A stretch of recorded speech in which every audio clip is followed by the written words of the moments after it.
জুলাই জাতীয় সনদ অনুযায়ী আগামী সংসদ নির্বাচনে ৫% নারীকে সরাসরি দলীয় মনোনয়ন দেওয়ার বিষয়টি বিবেচনা করছে বিএনপি। দলের মনোনয়ন প্রত্যাশীদের খসড়া তালিকায় আছে কমপক্ষে ১৫ জন নেত্রীর নাম। কারা সেই সৌভাগ্যবান নারী, দলের নীতি নির্ধারণী পর্যায় থেকে সে বিষয়ে ধারণা মিলেছে। বিস্তারিত জানাচ্ছেন শফিকুল হক। আগামী জাতীয় সংসদ নির্বাচন ঘিরে বিএনপির প্রার্থী বাছাই প্রায় চূড়ান্ত। সম্প্রতি ১০ সাংগঠনিক বিভাগের মনোনয়ন প্রত্যাশীদের সঙ্গে মতবিনিময় করেছেন বিএনপির ভারপ্রাপ্ত চেয়ারম্যান তারেক রহমান। দলীয় সূত্রে জানা গেছে, জুলাই সনদের বিধান অনুযায়ী সংরক্ষিত ৫০ নারী আসনের বাইরে প্রতিটি রাজনৈতিক দলকে ৩০০ আসনের মধ্যে ৫% নারী প্রার্থীকে মনোনয়ন দিতে হবে। সেই মোতাবেক ১৫ জন নারী নেত্রীকে মনোনয়ন দেওয়ার প্রাথমিক সিদ্ধান্ত নিয়েছে বিএনপি। তাদের সবাই নিজ নির্বাচনী এলাকায় পরিচিত, এগিয়ে আছেন দলীয় জরিপেও। খসড়া তালিকায় আছেন প্রয়াত বিএনপি নেতা সাবেক মন্ত্রী হারুনুর রশিদ খান মুন্নুর মেয়ে আফরোজা খানম রীতা। তিনি বিএনপি চেয়ারপারসনের উপদেষ্টা। মানিকগঞ্জ ৩ আসনে তার মনোনয়ন অনেকটা চূড়ান্ত। ঢাকা ১৪তে সবুজ সংকেত পেয়েছেন মায়ের ডাক নামক সংগঠনের সমন্বয়কারী সানজিদা তুলি। তার ভাই বিএনপি নেতা সাজিদুল ইসলাম সুমন গুম হওয়ার পর তিনি এই সংগঠন গড়ে তোলেন। গুম নিয়ে সোচ্চার ভূমিকায় দেশ বিদেশে তিনি বেশ প্রশংসিত হন। সংরক্ষিত নারী আসনের সাবেক সাংসদ রেহানা আক্তার রানু মনোনয়ন পেতে পারেন। ফেনী ২ আসনের মনোনয়ন জরিপে তিনি বেশ এগিয়ে আছেন। নাটোর ১ আসনে মনোনয়ন পেতে পারেন সাবেক যুব ও ক্রীড়া প্রতিমন্ত্রী প্রয়াত ফজলুর রহমান পটলের মেয়ে, জেলা বিএনপির যুগ্ম আহ্বায়ক ফারজানা শারমিন পুতুল। আওয়ামী লীগ শাসনামলে সরকারি বাধায় সঙ্গীত থেকে অনেকটা দূরে সরে যান বেবি নাজনীন। স্বাচ্ছন্দ্যে কাজ করতে না পারায় বেদনা নিয়ে দেশ ছাড়তে বাধ্য হন তিনি। বিএনপির রাজনীতির সাথে সম্পৃক্ত থাকায় নীলফামারী ৪ আসনের মনোনয়ন আলোচনায় তিনিও আছেন। জিয়াউর রহমানের হাতে গড়া দল বিএনপির প্রতিষ্ঠাতাকালীন নেতা মশিউর রহমান জাদু মিয়ার মেয়ে রিটা রহমান রংপুর ৩ আসনে মনোনয়ন পেতে পারেন। সঙ্গীতের পাশাপাশি বিএনপির রাজনীতিতে বেশ সক্রিয় কনক চাপা। সিরাজগঞ্জ ১ আসনে দ্বিতীয়বার বিএনপির পক্ষে নির্বাচনের লড়াইয়ের টিকিট পেতে পারেন তিনি। শেরপুর ১ আসনে ধানের শীষ প্রতীকের প্রার্থী হতে পারেন জেলা বিএনপি নেতা হযরত আলীর মেয়ে চিকিৎসক সানসিলা জেবরিন প্রিয়াঙ্কা। ২০১৮ সালেও তিনি বিএনপির মনোনয়ন পেয়েছিলেন। ছাত্র রাজনীতি থেকে উঠে আসা জাতীয়তাবাদী মহিলা দলের সিনিয়র যুগ্ম সাধারণ সম্পাদক ও বিএনপির সহ শিক্ষা বিষয়ক সম্পাদক হেলেন জেরিন খান। মাদারীপুর ২ আসনে সবুজ সংকেত পেয়ে মাঠে কাজ করছেন এই নারী নেত্রী। বর্ষিয়ান রাজনীতিক বিএনপির সাবেক মহাসচিব ও সাবেক মন্ত্রী ওবায়দুর রহমানের মেয়ে শামা ওবায়েদ। বিএনপির সাংগঠনিক সম্পাদক শামা ওবায়েদ এবারও ফরিদপুর ২ আসনে লড়বেন। বিএনপির দুর্গ হিসেবে পরিচিত ফরিদপুর ৩ আসন পুনরুদ্ধারের লড়াইয়ে এবার মাঠে নামবেন চৌধুরী কামাল ইবনে ইউসুফের মেয়ে নায়াবা ইউসুফ। বাবার মৃত্যুর পর তার মেয়েকে যোগ্য উত্তরসূরি মনে করছে বিএনপির নীতি নির্ধারকরা। চুনারুঘাট ও মাধবপুর নিয়ে হবিগঞ্জ ৪ আসনে সাবেক নারী সাংসদ শাম্মী আক্তার মনোনয়ন পাওয়ার আলোচনায় আছেন। বিএনপি নেতা এম ইলিয়াস আলী গুমের পর তার স্ত্রী তাহসিনা রুশদী লুনা রাজনীতিতে সক্রিয় হন। স্বামীর জনপ্রিয়তা আর নিজের আন্তরিকতা দিয়ে অল্প দিনেই স্থানীয় বিএনপিতে তিনি গুরুত্বপূর্ণ হয়ে ওঠেন। আসছে নির্বাচনে সিলেট ২ আসনে তার উপরেই আস্থা রাখতে পারে বিএনপি। স্বামী সাবেক সংসদ সদস্য জুলফিকার আলী ভুট্টোর মৃত্যুর পর উপনির্বাচনে অংশ নিয়ে ২০০০ সালে রাজনীতিতে আসেন ইলেন ভুট্টো। এরপর ২০০১ সালের সাধারণ নির্বাচনে বিএনপি থেকে প্রার্থী হয়ে আওয়ামী লীগের প্রবীণ নেতা আমির হোসেন আমুকে পরাজিত করেন। এবারের নির্বাচনেও ঝালকাঠি ২ আসনে ধানের শীষের ঝান্ডা তার হাতেই যাবার কথা শোনা যাচ্ছে। যশোরের ঝিকরগাছা উপজেলার সাবেক চেয়ারম্যান সাবিরা নাজমুল মুন্নি, তার প্রয়াত স্বামী জেলা বিএনপির কোষাধ্যক্ষ নাজমুল ইসলাম ২০১১ সালে অপহরণের পর খুন হন। স্বামীর মৃত্যুর পর গৃহিণী থেকে রাজনীতিতে আসেন মুন্নি। যশোর ২ আসনে তার মনোনয়ন পাওয়ার সম্ভাবনা বেশি। একই পরিবার থেকে একাধিক ব্যক্তি মনোনয়ন পাবেন না, এমন সিদ্ধান্ত বিএনপির। তবুও মনোনয়ন পাওয়ার আলোচনায় আছেন মহিলা দলের সভাপতি আফরোজা আব্বাস, সাবেক সাংসদ রুমানা মাহমুদ, হাসিনা আহমেদ। এর বাইরেও রুমিন ফারহানা, মাসুদা আফরোজ সূচি, নেওয়াজ হালিমা আর্লি সহ আরও বেশ কয়েকজনের নামও শোনা যাচ্ছে। জোট শরিকদের জন্য ৫০ আসন ছাড়তে পারে বিএনপি। সেক্ষেত্রে সরাসরি ভোটে নারী মনোনয়ন ১৫-এর চেয়ে কমে আসতে পারে। নারী নেত্রীদের নির্বাচনে অংশগ্রহণ বাড়ানোর এই উদ্যোগ সফল হবে বলে মনে করছেন বিশ্লেষকরা। শফিকুল হক, ৭১, ঢাকা। শাপলা নয় প্রতীক হিসেবে অবশেষে শাপলাকলিকেই স্থির করেছে তরুণদের দল এনসিপি। রবিবার ইসিতে এই প্রতীক চেয়ে আবেদন করেছে দলটি। পরে এনসিপি নেতা নাসিরুদ্দিন পাটোয়ারি বলেন, নির্বাচনে ধানের শীষ সহ বড় দলগুলোর বিপক্ষে তারা হাড্ডাহাড্ডি লড়াই করবে। এদিকে চূড়ান্ত ভোটার তালিকার খসড়া প্রকাশ করেছে নির্বাচন কমিশন। বিস্তারিত জানাচ্ছেন ফারজানা আক্তার।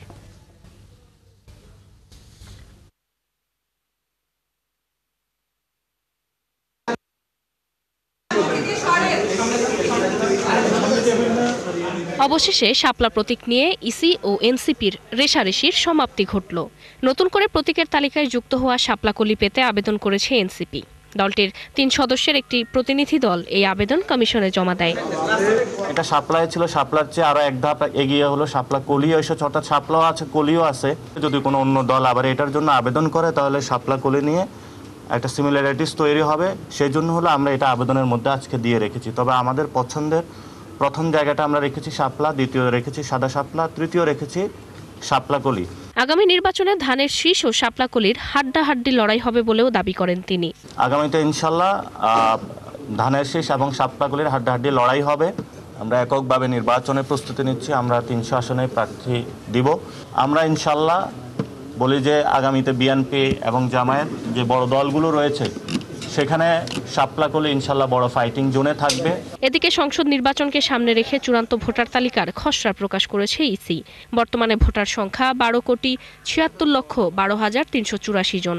পুরুষ ভোটারের সংখ্যা হচ্ছে 6,47,60,60,382। পুরুষ এবং মহিলা ভোটারের এখন সংখ্যাগত পার্থক্য হচ্ছে পুরুষের ভোটারের সংখ্যা বেশি, 19,09,610 জনা। ইসি সচিব জানান, আরপিওর সংশোধনীর পরিবর্তন হবে কিনা তা নির্ভর করে সরকার ও আইন মন্ত্রণালয়ের উপর। আর আগামী সপ্তাহেই নতুন রাজনৈতিক দলের প্রজ্ঞাপন জারি করবে ইসি। রাজনৈতিক দল এবং প্রার্থীদের আচরণ বিধিমালার এই গেজেটটা না পাওয়া গেলে। ফারজানা আক্তার, ৭১, ঢাকা। নির্বাচন পেছাতে চায় জামায়াত আর বিএনপি পেছাতে চায় সংস্কার, এমন মন্তব্য রবিবার করেছেন জাতীয় নাগরিক পার্টির আহ্বায়ক নাহিদ ইসলাম। তার দাবি, নভেম্বরের মধ্যেই জুলাই সনদ নিয়ে আদেশ জারি করতে হবে। নাহিদ আরও বলেন, এককভাবে নির্বাচনের প্রস্তুতি নিচ্ছে এনসিপি। আরও জানাচ্ছেন রাশেদ আনিস। আমাদেরকে নির্বাচনী কার্যক্রম থেকে দূরে রাখতেই গণভোট আগে না পরে এ নিয়ে দ্বন্দ্বে জড়িয়েছে বিএনপি ও জামাতে ইসলামী। গণভোটের অজুহাত থেকে বেরিয়ে সংস্কার নিয়ে ভাবতে বলেছেন এনসিপির আহ্বায়ক নাহিদ ইসলাম। গণভোট আগে হবে না ইলেকশনের দিন হবে, এইটাতে হচ্ছে বিএনপি জামাত আবার একটা দ্বন্দ্বে চলে গিয়েছে এবং যেই দ্বন্দ্বটা অযথা অপ্রয়োজনীয় বলে আমরা মনে করছি। চলমান রাজনৈতিক ইস্যুতে বাংলা মোটরে দলের অস্থায়ী কার্যালয়ে সংবাদ সম্মেলন করেন তিনি। সুপারিশমালা দিয়েছে, আমরা সুপারিশ বলেন, এক দল নির্বাচন পেছাতে চায় এবং আরেক দল সংস্কার। বিএনপি তো পুরো ঐক্যমত্য কমিশনের শুরু থেকে মৌলিক যে বিষয়গুলো ছিল সেখানে নোট অফ ডিসেন্ট দিয়েছে, বিরোধিতা করার চেষ্টা করেছে। ফলে সংস্কারের পক্ষে তারা কতটুকু আছে এ বিষয়ে জনগণের ভিতরে প্রশ্ন আছে, আমাদের কাছেও প্রশ্ন আছে। আবার অন্যদিকে জামাতের কার্যক্রমে মনে হচ্ছে যে তারা নির্বাচনকে পেছানোর কোনো অভিসন্ধি তাদের আছে কিনা, দুরভিসন্ধি আছে কিনা। ফলে একদল সংস্কারকে ভেস্তে দিচ্ছে, আরেক দল নির্বাচনকে পেছানোর চেষ্টা করছে। সংস্কারের পক্ষে যারা, তাদের নিয়ে জোটের ভাবনা আছে এনসিপির। আপাতত এককভাবে 300 আসনের প্রার্থী তালিকা দেওয়ার প্রস্তুতি নিচ্ছে দলটি। যদি সংস্কারের পক্ষে কেউ না থাকে তাহলে তাদের সাথে আমাদের জোটে যাওয়া সম্ভব নয়। আমরা তো এখন পর্যন্ত এককভাবেই নিচ্ছি, আমাদের প্রাথমিকভাবে প্রার্থী বাছাই এই কাজগুলো চলতেছে। আমাদের 2 মুখ্য সংগঠক তারা কিন্তু বিভাগগুলোতে সফর করতেছে, সাংগঠনিক কমিটি আসতেছে আমাদের। তো আমরা আশা করি নভেম্বরের মধ্যে আমাদের সকল কার্যক্রমের প্রস্তুতি সম্পূর্ণ হবে। দলটির চাওয়া, প্রধান উপদেষ্টা নভেম্বরের মধ্যেই জুলাই সনদ নিয়ে আদেশ জারি করবেন। জুলাই সনদ অবশ্যই এবং অবশ্যই ডক্টর মোহাম্মদ ইউনূসকে জারি করতে হবে। জুলাই সনদ যদি প্রেসিডেন্ট, তথাকথিত প্রেসিডেন্ট যিনি আছেন তার থেকে জারি হয়, প্রেসিডেন্ট অফিস থেকে জারি হয়, তাহলে এই জুলাই সনদের কোনো আইনি এবং রাজনৈতিক ভিত্তি তৈরি হবে না। বরং জুলাই গণ অভ্যুত্থানের নামে, জুলাই গণ অভ্যুত্থানের আকাঙ্ক্ষার বিরুদ্ধে কফিনে তার শেষ পেরেক মারা হবে এটি। নাহিদের মন্তব্য 270 দিনের মধ্যে সনদ সংবিধানে অন্তর্ভুক্ত করা নিয়ে কেউ আতঙ্কিত হলে বোঝা যাবে তারা ষড়যন্ত্রের পায়তারা করছে। এই দলগুলো যে আতঙ্কিত হয়ে যাচ্ছে কোনো একটা বাধ্যবাধকতা চাপিয়ে দিলে, তার মানে একটা বোঝা যাচ্ছে যে মোটিভ, যে হয়তো অন্য কোনো ষড়যন্ত্র থাকতে পারে। রাশেদ আনিস, 71, ঢাকা। দূরে রাখতেই সামাজিক মাধ্যমে অপতথ্য ছড়িয়ে দেশকে অস্থিতিশীল করার চেষ্টা চলছে বলে অভিযোগ করেছেন বিএনপি মহাসচিব মির্জা ফখরুল ইসলাম আলমগীর। বলেন, এখন অনিশ্চিত সময় পার করছে দেশ। অন্যদিকে গয়েশ্বরচন্দ্র রায়ের হুঁশিয়ারি, বিএনপি মাঠে নামলে ক্ষমতায় টিকতে পারবে না অন্তর্বর্তী সরকার। 7 নভেম্বর বিপ্লব ও সংহতি দিবস উপলক্ষে 10 দিনের কর্মসূচি দিয়েছে বিএনপি। আরও জানাচ্ছেন মাহিলা ইসলাম। 7 নভেম্বর বিপ্লব ও সংহতি দিবস উদযাপন উপলক্ষে কেন্দ্রীয় কার্যালয়ে ঢাকা মহানগরীর নেতাদের সঙ্গে যৌথ সভা করেছেন বিএনপি মহাসচিব। সভা শেষে সাংবাদিকদের 7 নভেম্বর উপলক্ষে 10 দিনের কর্মসূচি ঘোষণা দেন তিনি। আমরা 10 দিন ব্যাপী কর্মসূচি নিয়েছি। এই কর্মসূচিতে 5 নভেম্বর থেকে 13 নভেম্বর পর্যন্ত। এ সময় তিনি অভিযোগ করেন, দেশে নৈরাজ্য সৃষ্টির অপচেষ্টা চলছে। যতই সময় যাচ্ছে ততই বাংলাদেশে একটা অ্যানার্কিক সিচুয়েশন, একটা পুরোপুরি একটা নৈরাজ্য সৃষ্টি করার অপচেষ্টা চলছে। দুর্ভাগ্যক্রমে আমরা দেখছি যে সোশ্যাল মিডিয়াতেও সেই প্রোপাগান্ডা, আপনার ইনফরমেশনস, মিথ্যা প্রচার দিয়ে বাংলাদেশে একটা আপনার নৈরাজ্য সৃষ্টি করার প্রক্রিয়া চলছে। এদিকে সকালে ড্যাবের নবগঠিত কমিটিকে নিয়ে বিএনপির প্রতিষ্ঠাতা জিয়াউর রহমানের সমাধিতে শ্রদ্ধা জানান গয়েশ্বরচন্দ্র রায়। তিনি সরকারের প্রতি হুঁশিয়ারি দেন, বিএনপিকে নিয়ে ষড়যন্ত্র সফল হবে না। জাতির সাথে এই 7 জন কমিশনার যে প্রতারণা করছে কোনো কোনো ক্ষেত্রে, বা ধোঁকা দেওয়ার চেষ্টা করছে, বোকা বানানোর চেষ্টা করছে, এটা সাধারণ মানুষও বুঝছে। তিনি আরও বলেন, জনগণ ভোট দিতে গেলে নির্বাচন ভণ্ডুর করার কোনো সুযোগ থাকবে না। আমরা যদি প্রতিবাদ করি বা আমরা যদি মাঠে নামি, তাতে সরকার টিকে থাকবে কিনা সন্দেহ। মাহিলা ইসলাম, 71, ঢাকা। আগুনের পর বাড়তি নিরাপত্তার মধ্যে চুরি হয়েছে বিমানবন্দরের কার্গো ভিলেজে সুরক্ষিত গুদাম স্ট্রং ভল্টে। সিল গালা ও তালা ভেঙে একটি সরকারি সংস্থার জন্য আমদানি করা অস্ত্র চুরি যাওয়ার আশঙ্কা করছেন সংশ্লিষ্টরা। এই ঘটনায় বিমানবন্দর থানায় সাধারণ ডায়েরি করেছে বিমান। এ বিষয়ে ক্যামেরায় বক্তব্য না দিলেও কর্মকর্তারা জানান, ঘটনা তদন্তে কমিটি করেছে বেসামরিক বিমান মন্ত্রণালয়। রুহুল আমিনের বিশেষ রিপোর্ট, ক্যামেরায় ছিলেন SA বাপ্পি। গত 18 অক্টোবরের আগুনের পর কড়া নিরাপত্তা এখন বিমানবন্দরের কার্গো ভিলেজ এলাকায়। এমনকি বন্ধ করে দেয়া হয়েছে ঝুঁকিপূর্ণ ভবনে সাধারণ মানুষের চলাচল। এমন কড়া নিরাপত্তার মধ্যেই সুরক্ষিত গুদাম স্ট্রং ভল্টের তালা উধাও হয়েছে জানিয়ে বিমানবন্দর থানায় জিডি করেছে বিমান কর্তৃপক্ষ। এতে বলা হয়েছে, 24 তারিখে সংশ্লিষ্ট সব দপ্তরের কর্মকর্তাদের উপস্থিতিতে স্ট্রং ভল্টের জিনিসপত্র তালিকাভুক্ত করা হয়। এরপর তালা দিয়ে সিলগালা করা হয়। 27 তারিখ রাতেও তালা অক্ষত দেখেন বিমান কর্মকর্তারা। 28 তারিখ সকালে দেখেন তালা নেই। বিমানবন্দরে ছুটে আসেন ঊর্ধ্বতন কর্মকর্তারা, পরে থানায় জিডি করেন। বিমানবন্দর থানার ভারপ্রাপ্ত কর্মকর্তা বিষয়টি স্বীকার করলেও মালামাল খোয়া যাওয়ার ব্যাপারে মন্তব্য করেননি। পুরোটাই হচ্ছে কাস্টোডিয়ান হচ্ছে বাংলাদেশ বিমান এয়ারলাইন্স। হ্যাঁ, তো এখানে হচ্ছে যে কাস্টোডিয়ান বাংলাদেশ বিমান দায়িত্বে আছে, দেখা গেল কাস্টমস, কার্গো, হচ্ছে আপনার অ্যাপসেক। হ্যাঁ, আমরা তো শুধুমাত্র গেটের দায়িত্ব পালন করি। তো এখন পর্যন্ত ওইটা ফাইন্ড আউট করা যায় না, যেহেতু আমাদের তদন্ত কমিটি আলাদাভাবে আছে এবং এটা আমাদের মন্ত্রণালয় পর্যায়ের তদন্ত কমিটি। স্ট্রং ভল্টের অবস্থান কার্গো ভিলেজের বের হওয়ার গেটের দিকে। রোববার সেখানে দেখা যায় আনসার, পুলিশ, বিমান সহ বিভিন্ন সংস্থার নিরাপত্তা ব্যবস্থা। এই ভল্ট পরিদর্শন করা একাধিক কর্মকর্তার সঙ্গে কথা বলেছে 71 টেলিভিশন। নাম ও পরিচয় গোপন রাখার শর্তে তারা জানান, আগুনে স্ট্রং ভল্টের তেমন ক্ষতি হয়নি। 24 তারিখ সেখানে আগ্নেয়াস্ত্র, মেশিনারিজ সহ গুরুত্বপূর্ণ পণ্য অক্ষত ছিল। কিছু অস্ত্র আমদানিকারক সরকারি সংস্থাটি নিয়ে যায়, কিছু বাকি ছিল। রোববার পণ্যের আরেকটি তালিকা করা হয়েছে।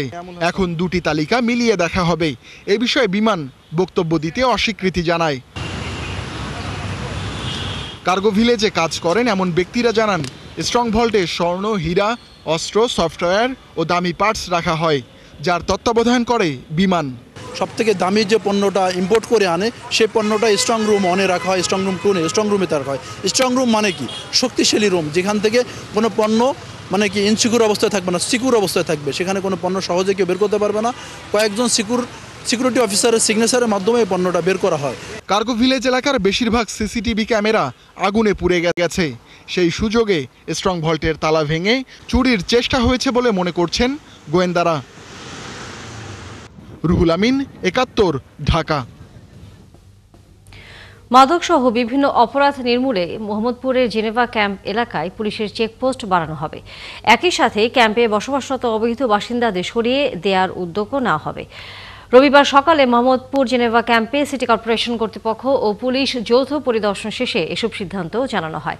আর ক্যাম্পের বাসিন্দাদের জন্য মৌলিক চাহিদা সহ আবাসন ব্যবস্থা আরও উন্নত করতে পদক্ষেপ নেওয়া হবে বলে জানায় সিটি কর্পোরেশন। বিস্তারিত জানাচ্ছেন সাজিদ সরকার। ১৫ একর জমিতে লক্ষাধিক মানুষের বসবাস মোহাম্মদপুরের জেনেভা ক্যাম্পে।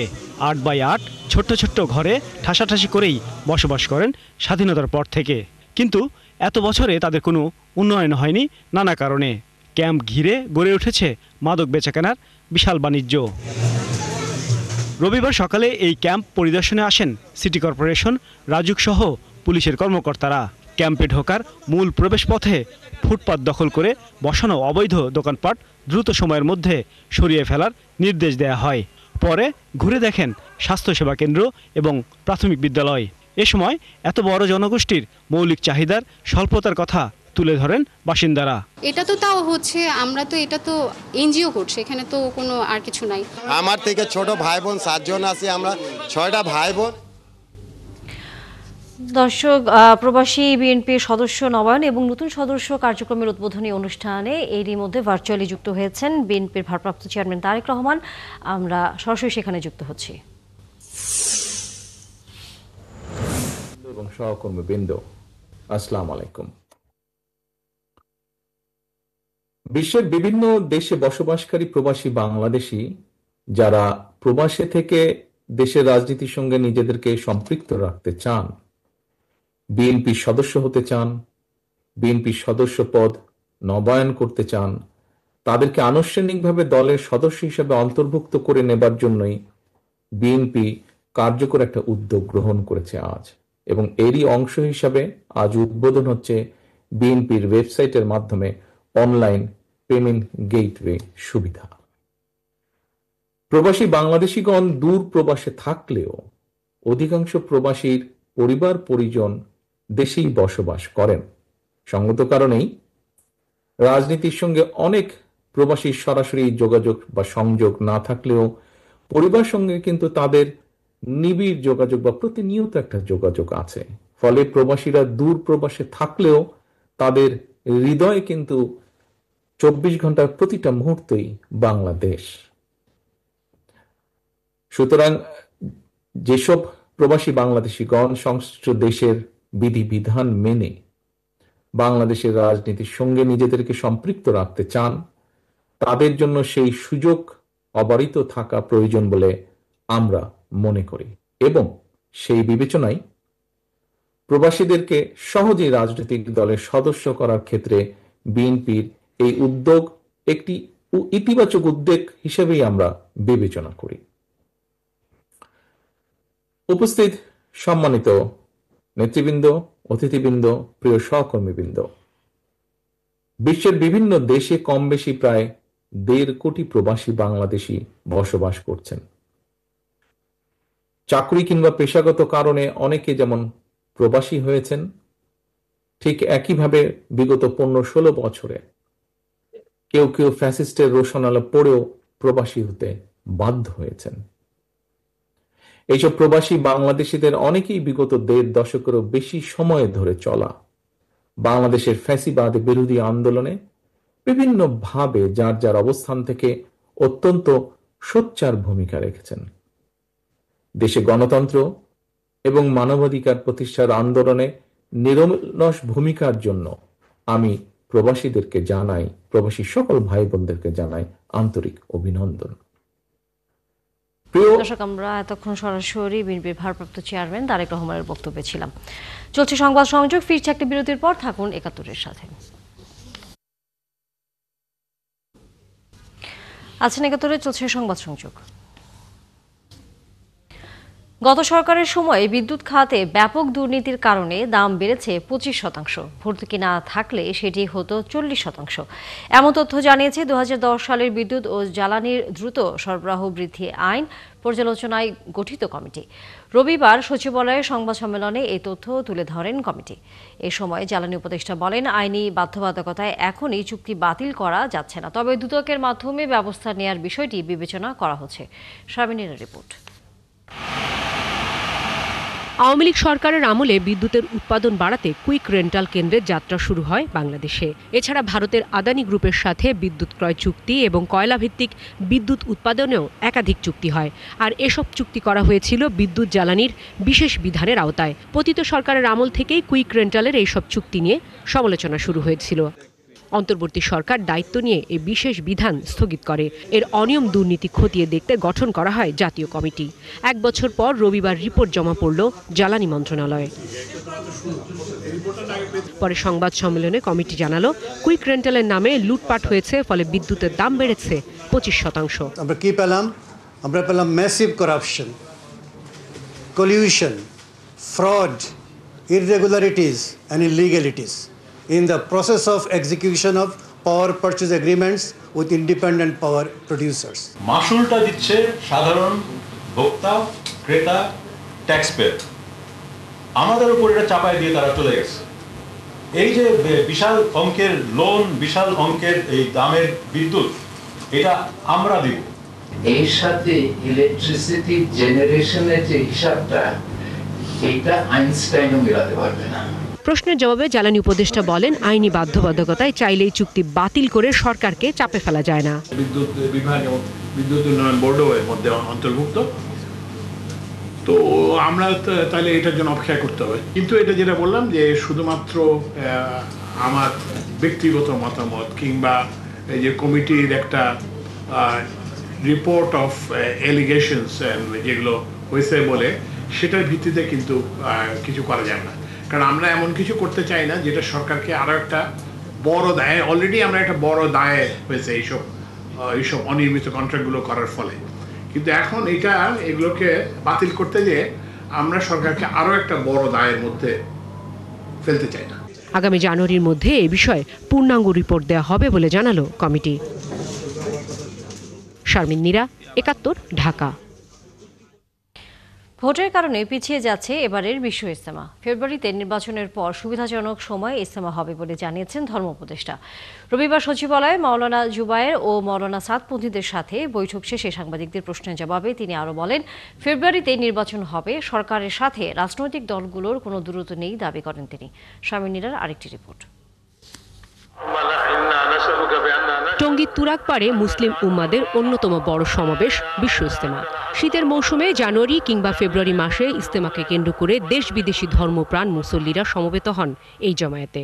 আগামী ফেব্রুয়ারিতে জাতীয় সংসদ নির্বাচন করতে চায় সরকার। নিরাপত্তার বিষয়টি মাথায় রেখে ভোটের পরে ইজতেমা হবে জানান ধর্ম উপদেষ্টা। রবিবার সচিবালয়ে তাবলিগের মাওলানা সাদ ও মাওলানা জুবায়ের সমর্থকদের সাথে বৈঠক শেষে এ তথ্য জানান তিনি। আইন শৃঙ্খলা রক্ষাকারী বাহিনী নির্বাচন নিয়ে এখন ব্যস্ত, ইলেকশনের আমেজ শুরু হয়েছে। তো ইজতেমা করতে গেলে অনেক মানুষের সমাগম, ল এনফোর্সমেন্ট এজেন্সির ইনভলভমেন্ট আছে।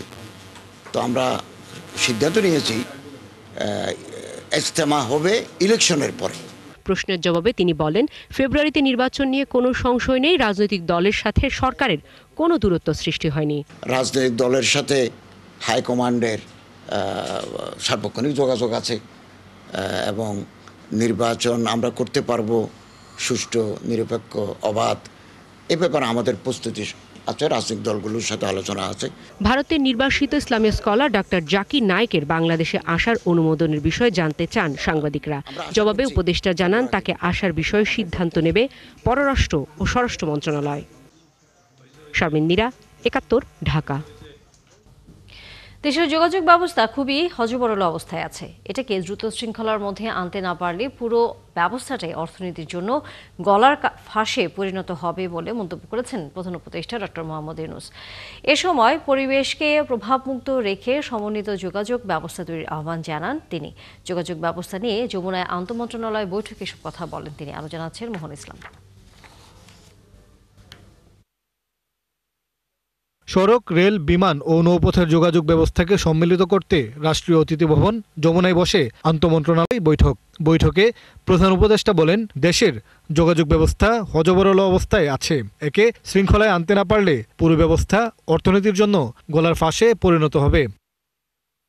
প্রধান উপদেষ্টা আরও বলেন, যোগাযোগ ব্যবস্থার উন্নয়ন করতে হবে নদ নদী, জলাশয়, পাহাড় সহ পরিবেশের কোনো ক্ষতি না করে। মিষ্টি পানি বাংলাদেশের জন্য বিরাট সম্পদ, তা মনে রাখার কথা বলেন প্রফেসর ইউনূস। উন্নয়নের সময় নদীগুলোর কথা মনে রাখার তাগিদও দেন তিনি। এ সময় প্রধান উপদেষ্টার যোগাযোগ বিষয়ক বিশেষ সহকারী ডক্টর শেখ মঈনুদ্দিন বলেন, যোগাযোগের ক্ষেত্রে একটি সামষ্টিক মডেল দাঁড় করানোর চেষ্টা করা হচ্ছে। এমনভাবে কাজ করা হচ্ছে যার মাধ্যমে অর্থনীতির গতি বৃদ্ধি পায়। পরিকল্পনা উপদেষ্টা ওয়াহিদুদ্দিন মাহমুদ বলেন, যেসব ক্ষেত্রে ছোট ছোট কিছু সড়ক নির্মাণ করলে পুরো অঞ্চলটাকে জাতীয় কানেক্টিভিটির মধ্যে নিয়ে আসা সম্ভব, সেসব ক্ষেত্রে দ্রুত পরিকল্পনা প্রণয়ন করতে হবে। স্থানীয় সরকার উপদেষ্টা আসিফ মাহমুদ বলেন, স্থানীয় সরকার বিভাগের কাজগুলোকে আরও পরিকল্পিতভাবে করতে ওই বিভাগে একটি প্ল্যানার সুইং গঠনের উদ্যোগ নিয়েছে মন্ত্রণালয়। আর বিডা চেয়ারম্যান আশিক চৌধুরী বলেন, 2030 সালের মধ্যে চট্টগ্রামে আরও 3টি বন্দর চালু হবে। এটাকে বিবেচনায় রেখে বন্দর থেকে সড়ক যোগাযোগ যেন সহজ ও কার্যকর হয়, সেই বিষয়ে দ্রুত উদ্যোগ নিতে হবে। মোহন ইসলাম, 71, ঢাকা। এবার একটি উৎসবমুখর নির্বাচন দেখতে চান পটুয়াখালীর নারী ভোটাররা। সব জায়গায় নারী নিরাপত্তা, অধিকার ও মর্যাদা রক্ষা, সর্বোপরি নারীর সর্বাত্মক অংশগ্রহণ নিশ্চিত করে সুষ্ঠু নির্বাচনের প্রত্যাশা তাদের। জেলার শিক্ষার্থী সহ বিভিন্ন শ্রেণী পেশার নারীরা মনে করেন সমাজে তারা এখনও অবহেলিত। নির্বাচিত সরকারের কাছে এই অবস্থার পরিবর্তন চান তারা। পাশাপাশি আগামী নির্বাচনে সরাসরি নারীর অংশগ্রহণ নিশ্চিতের দাবি তাদের। পটুয়াখালী নারীদের নির্বাচনী ভাবনা জানবো আহসান কবির রিপনের তথ্যছবিতে। পটুয়াখালীর কলাপাড়া উপজেলার শিক্ষার্থী দীপ্তি মাস্টার শেষ না করেই চাকরির চেষ্টায় এসেছিলেন সদর উপজেলায় উপখাদ্য পরিদর্শক পদের নিয়োগ পরীক্ষায় অংশ নিতে। আগামী নির্বাচন নিয়ে তার ভাবনার বিষয়টি জানতে চাইলে তিনি জানান, নারীর নিরাপত্তা নিয়ে শঙ্কার কথা। তবে তিনি চান এবার একটি সুষ্ঠু নির্বাচন হোক, বন্ধ হোক নারীর প্রতি সহিংসতা, সব নারীরাই থাকুক নিরাপদে। নারীরা আসলে কোথাও সেফ না, এইটুকু কার্যকর হোক যে নারীরা সেফ থাকুক সব জায়গায়। সুষ্ঠু এবং সুন্দর নির্বাচনের প্রত্যাশা জেলার অন্যান্য নারীদেরও। তারা চান সর্বাত্মক নারীর অংশগ্রহণ নিশ্চিত হোক। সুষ্ঠু সুন্দর নির্বাচন সব নারীরা যেন অংশগ্রহণ করতে পারে, নারীরা স্বাচ্ছন্দ্যে যেন সব ধরনের কার্যকলাপ করতে পারে, এই ধরনের প্রত্যাশা থাকবে। তাছাড়া নির্বাচনে যারা অংশগ্রহণ করবে সেসব মানুষ যেন আমাদের দেশের এবং সমাজের জন্য উন্নয়নমূলক কাজ করে এবং মানুষের পাশে থাকে, সাধারণ মানুষের পাশে থাকে, সে ধরনের মানুষদেরকেই আমরা আশা করব। আর দ্রুত নির্বাচনের মাধ্যমে নির্বাচিত সরকার দেখতে চান জেলার নারী উন্নয়ন কর্মীরা।